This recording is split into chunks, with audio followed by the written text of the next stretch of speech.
Hi guys, welcome to the Emerald Studio here. Today we're going to have a quick look around all of the different main models in the acoustic range that we offer.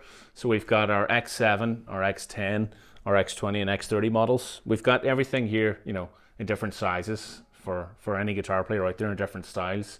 We get a lot of people asking, which one is the right one for me.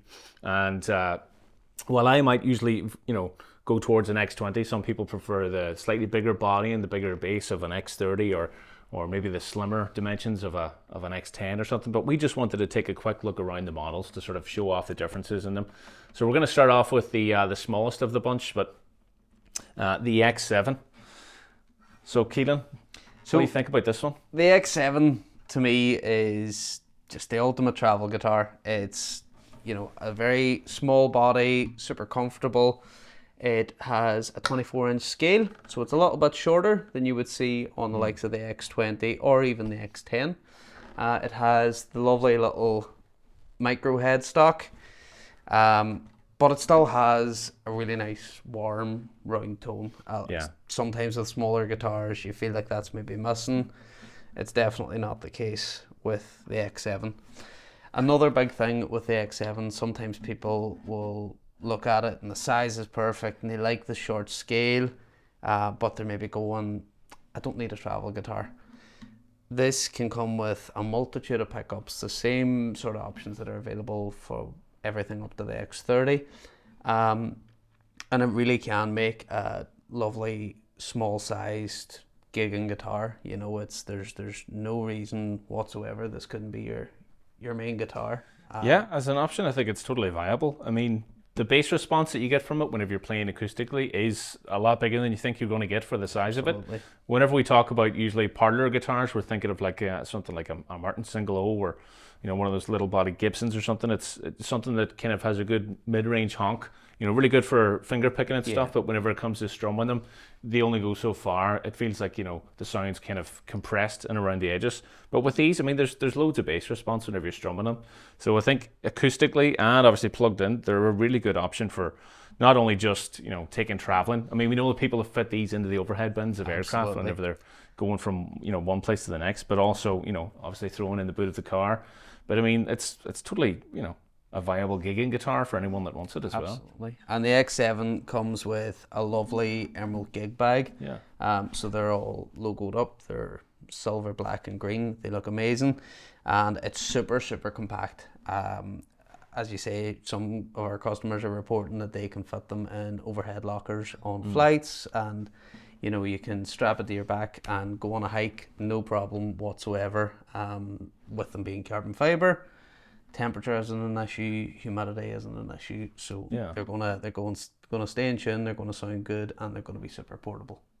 So that's some of the things that are common across the whole range. We've got, everything's obviously made from carbon fiber, whether it looks like it's made from carbon or not. So some of them have the veneer, but everything's made from carbon fiber. So even whenever it has the veneer, it's still extremely, solid and stable. It'll take going from Colorado to Kansas, no problem. You know what I mean? You won't have to even worry about detuning if you're taking on a flight.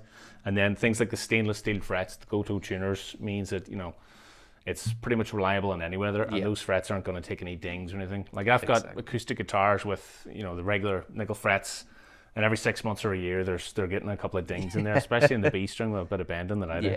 But these are, they're great. You just don't have to worry about that stuff. But obviously going from, something like someone my size, I'm 6'3", I can quite easily handle the 30 and the 20. That's no problem. But for someone that's maybe shorter, maybe virgin, on 5 foot or they might want something smaller. So this might be the perfect option for them. Exactly. But just, totally, definitely, there's nothing's lost in the X7. No. It's got a very lovely, lush, full range tone, like even whenever it's there. Absolutely. It has a lovely top end as well. I know we often talk, because it's such a small guitar, about how surprised we are by the low end, but it has a lovely shimmer on the top as well. Yeah, a lovely sparkle there too. Another thing maybe just worth mentioning, and we'll look at this in every model, is the bevels and the contours that are in the guitar. So the main ones... A wee bit of twirling there just so you can try and see it, but it's obviously not as pronounced here, the bevels and the contours, as whenever we get up to the X30. They're a lot more pronounced. But those are just really, comes out more in the bigger size of the guitar, but it still makes it a really comfortable playing experience. Absolutely. So yeah, that's the X7. So next up, we'll take a look at the X10.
So next up we have the X10 model. So whenever we look dead on at the X7 and the X10, the body sizes are pretty similar. This is only slightly bigger. The main difference that you can tell to spot one between the other is of course the full size scale length. This being 25.5 inches versus the 24 inches on that one. If anyone doesn't know what the scale length is, it's basically the length of the string here between the bridge and the nut. So this has got a longer scale length than that one. And we also have the other main difference is the full size headstock on this one versus the mini one. That's how we can visually tell them apart just by looking at them. But the other big thing then is whenever we grab the neck, is the X10 does have a slimmer neck and even a slimmer nut. So this one would be 1 11/16 inches. And the nut on that one will be 1 3/4. That's exactly it. And as you say, the body size is very, very similar. The X10, in fact, is a little bit deeper. But by and large, very, very similar body sizes. They're both within that parlor guitar range. Yeah. And the X10 is, because it has a longer scale length, it's slightly higher tension. And that gives you a lot more mid-range focus, a lot more sort of brightness in that end as well. There's definitely a different feel whenever you're playing it.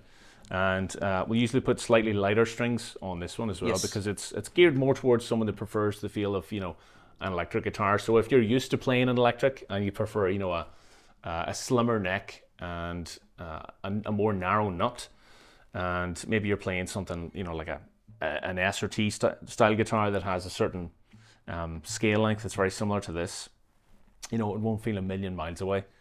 But yeah, so that's kind of the thinking behind it, was to have a guitar that was a lot closer to the playing for those that mainly play electric guitars. Yeah. And they want an acoustic guitar that sort of fits their playing style. It's almost the X10 would fit into sort of two ranges that we do. So obviously the parlor size, but it also fits into the hybrid guitar because in this configuration it is pretty much a parlor size acoustic guitar. And the same is true when you use something like the LR Baggs Element or when you use like the Hi-Fi Jet. But if you kit this out, you can have the adjustable Graphtec Ghost Piezo saddles, which are much more like what you would find on an electric guitar. You can add in the Crevo humbucker in the neck, which will give you some electric tones as well. And you can also add in the 13-pin Hexpander MIDI. So you can really kit this out to be a do-everything guitar. Yeah, so that's where the X10 kind of changes up on the line a little bit as well. We're really just going through the different sizes, and we'll go through the different sounds. We've all got the same standard bridge on these ones, but the X10 can be configured quite differently to run as more of a hybrid electric acoustic. Exactly. So if you were someone that was out gigging and you wanted killer acoustic tones, but also you wanted to bring in some electric tones as well, you could have a full size acoustic guitar. So it is a full size acoustic guitar, but you can also have that Crevo humbucker in there, or even the 13-pin MIDI out for a blend of totally different sounds. So if you were gigging and you were looking for full size acoustic plus some electric tones, you could configure it in that way as well. Yeah. And the other thing worth mentioning just with the X10 is this if you're like in a parlor guitar, and the travel aspect that you do get with the X7 doesn't really come and do it for you if you're maybe putting your guitar in the back of a tour bus, or you're carting it around or storing it. The X10 actually does come with a hard case, a Hiscox hard case. So it's, you're getting that more rigid storage option, and it's not going to be much of an issue putting it in a hold of an airplane or anything. Yeah. So perfect. Next up, we're actually going to look at another version of the X10, which is the X10 Slimline. So let's have a look at that.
So what I've got here is now the X10 Slimline. The main difference between this and a regular X10 is just, obviously it's called a Slimline because it's half the depth, basically, right? So obviously because it doesn't have the same depth, it's not going to have the same acoustic projection, but it is a fantastic choice for anyone that wants a good compact, it's still a hollow body, still got a good acoustic sound. But it's also great for anyone that's looking for primarily a stage guitar, stage acoustic. Sounds great plugged in. And as we've mentioned with the regular X10, you can spec this out to have the sort of hybrid electric acoustic tones on it by adding the Crevo humbucker. You can also add the Graphtec Ghost piezo system and the Hexpander as well. So we'll stick those up side by side so we can sort of see the difference in them there. Yeah, so really comfortable as well. And if you are, primarily an electric player and you're looking for a really good stage acoustic, I think this is a great choice because it's got a body size that would be really familiar to anyone that's playing, any kind of electric guitar, really, anything from a T-style to some other kind of single cut electric. So still really comfortable. We've still got those beveled edges there as well, and the contours. So it sits in really nice. A really good choice for anyone that is plugging in their acoustic and is more used to playing an electric guitar too. And another thing, if you're already a Virtuo owner and you maybe do live more in that electric guitar range, this is actually using the same body shape and the same neck. So if you're looking for a stage acoustic guitar, or even a full-bodied acoustic guitar, the X10 series is really going to be perfect for you. It'll really fill that gap nicely.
So next up, we have probably the most popular acoustic that we have, and probably my favorite as well, is the X20 model. The X20, we say, sort of size-wise, I think it's slightly in between an OM and a full-size Dread. Yeah. We say that's kind of our Dreadnought size model. That's really the closest thing we have to it. So you get a slightly bigger body now than before. We had the more compact, almost, parlor size version of our acoustics, which is the X10 and the X7. Now we've got definitely a fuller body. I'll just stick it on here so you can see how it looks. And we've gone back to the 1 3/4 nut for this one. We've still got the full 25.5-inch scale. But basically, tonally, I think, and sort of, I'm used to playing Dreadnoughts and OMs and, other types of guitars as well. So I think this one fits in beautifully in between everything else. It's a nice all-rounder, I think. You know what I mean? Absolutely. The X20, as Dan mentioned, it's the sort of most popular. It's the most of the time when a customer gets in touch and, are looking for their first Emerald guitar, the X20 is what they walk away with, because it does just cover so many bases. It's bigger, the body is bigger maybe than it feels, which is true of a lot of our guitars. When you're playing them, they will all sort of feel a step below what they are, because of those contours and because of the way they sit in against your body too. I mean, as we said, that the contours will get slightly more pronounced as we go up in size here now. We've still got the heelless neck joint. These ones on the side here are going to become more pronounced. If we went up to like a Balor bass now, you'd really see them. Yeah. You'd really see the cutaways in there.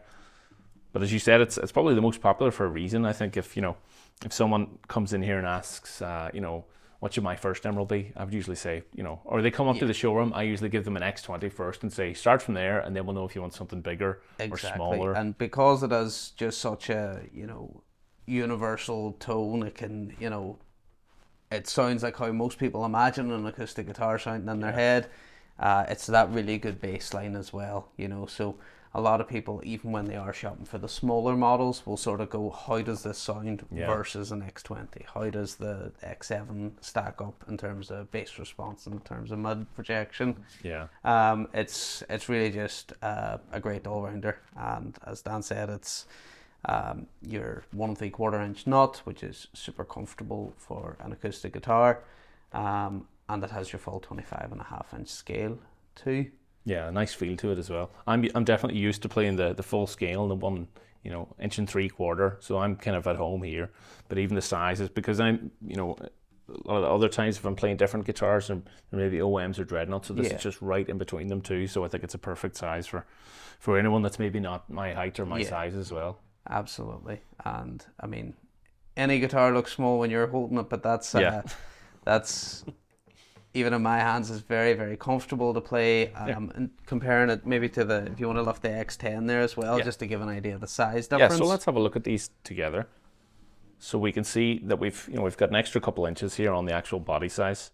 So we mentioned before the X10 is great for anyone that's looking for a good performance acoustic, because it's got a great selection of hybrid pickups and things that we can offer. But also if you're slightly smaller and you want something a bit more compact, the 7 or the 10 are great choices. Absolutely. And as I say, it just feels very, very comfortable. It holds itself right on against your body. You're never gonna feel like it's slipping away from you. You're never gonna struggle to get access to the upper frets. Another thing worth mentioning on the X20 is you have this lovely little cutaway here at the end of the neck, and this gives you, for the top 3 strings, access up to 24 frets. Yeah. So it gives you that little bit of extended range, which is almost strange sometimes in an acoustic guitar, because how often are you getting 2 octaves on the top strings? But there's no trouble at all reaching up there, especially just because of that heelless neck design. Makes it super easy to access too. But yeah, that's the X20. Perfect.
So last but not least, we've got the X30 or X30 Jumbo guitar. As you can probably see already, it's significantly bigger than anything else that's come before. It's got a great big jumbo sound, but due to, the benefits we have here with the ergonomics and the cutaways and stuff, it doesn't feel like it's it's taken over. I think the X30 is when those cutaways really come into effect. Yeah. Because even for me, who is a smaller guy, I can hold an X30 super comfortably. Yeah. I can, I don't feel like I'm playing a big towering jumbo, which ordinarily with most guitars is something I can't do. So it allows that sort of jumbo sound. It allows you to have that guitar without, reaching your arm over the top and feeling really, really uncomfortable, which is great. All those edges are super comfortable. And even whenever you're sitting down with it, it's not a chore to play at all. Absolutely. One big difference that we have now from the 20 and the 30 is obviously, we do have a bigger body, but we've actually gone back to a 12 fret to the body design. So with the 10 and the 7, we have basically 14 frets is where it joins the body. And with the 7 and the 30, we have 12 frets.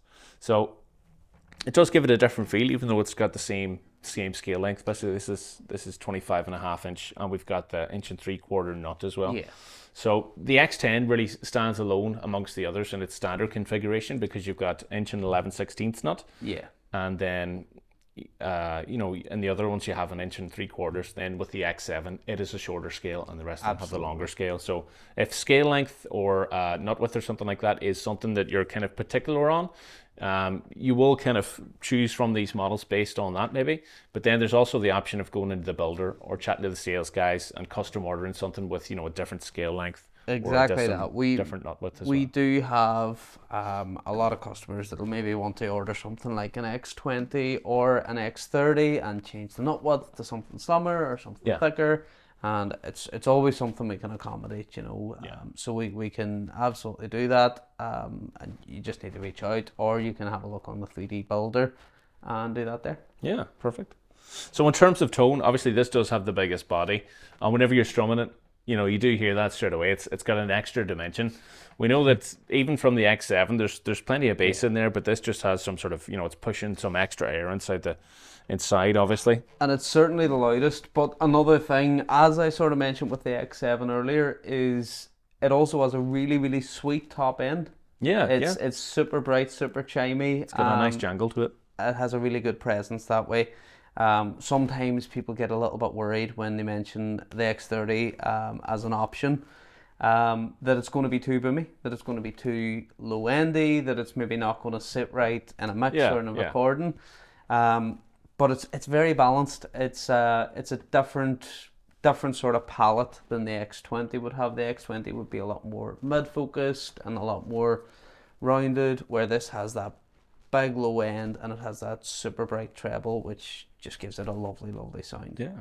And it sits great in the mix when recorded as well, So thanks very much, folks. I hope you enjoyed that comparison between the different models. If you've got any questions or you'd like to know more about any of them, you can email the team by emailing sales@emeraldguitars.com. We'll leave the link in the description below. And if you want to check out any of these, of course, just head on over to emeraldguitars.com. Thanks.